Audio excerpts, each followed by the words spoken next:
Halo semua, perkenalkan saya Tero Anggara dari jurusan Teknik Elektro semester 5.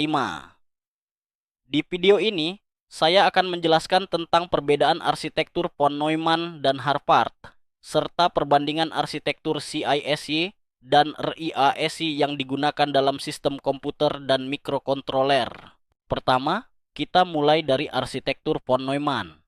Arsitektur ini dikembangkan oleh John von Neumann pada tahun 1945. Ciri utamanya adalah data dan program disimpan pada memori yang sama, serta menggunakan satu jalur bus untuk mengirimkan data dan instruksi. Akibatnya, CPU tidak dapat membaca data dan instruksi secara bersamaan, sehingga sering terjadi hambatan yang disebut bottleneck von Neumann. Meskipun begitu, arsitektur ini tetap banyak digunakan pada komputer klasik karena desainnya sederhana dan mudah diimplementasikan. Kelebihan dari arsitektur von Neumann adalah biaya pembuatan yang lebih murah, desainnya sederhana dan cocok digunakan untuk sistem kecil. Namun kekurangannya adalah terjadi bottleneck.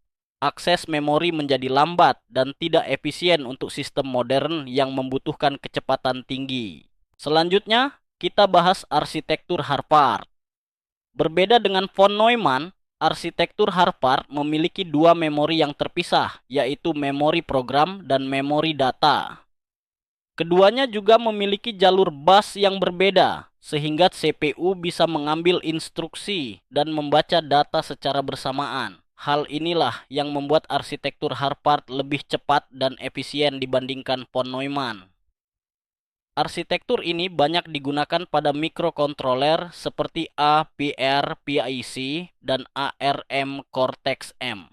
Kelebihan dari arsitektur Harvard adalah prosesnya lebih cepat, tidak terjadi bottleneck, dan cocok untuk sistem embedded atau real time.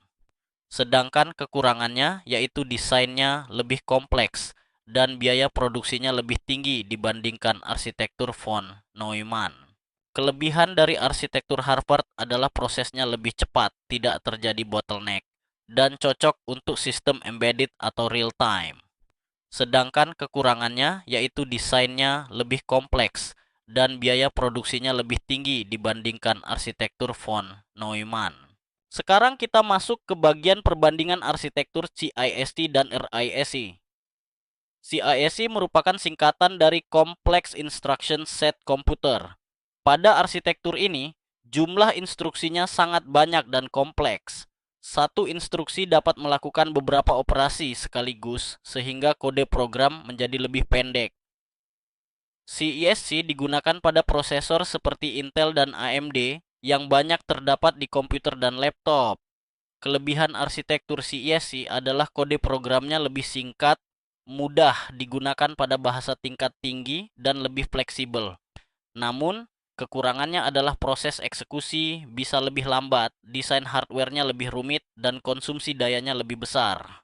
Sedangkan, RISC adalah singkatan dari Reduced Instruction Set Computer. Arsitektur ini menggunakan jumlah instruksi yang lebih sedikit dan sederhana, namun bisa dijalankan dengan kecepatan yang tinggi dan efisien. Contoh, prosesor yang menggunakan arsitektur RISC adalah ARM, MIPS, dan RISC-V yang banyak digunakan pada smartphone, tablet, dan perangkat embedded.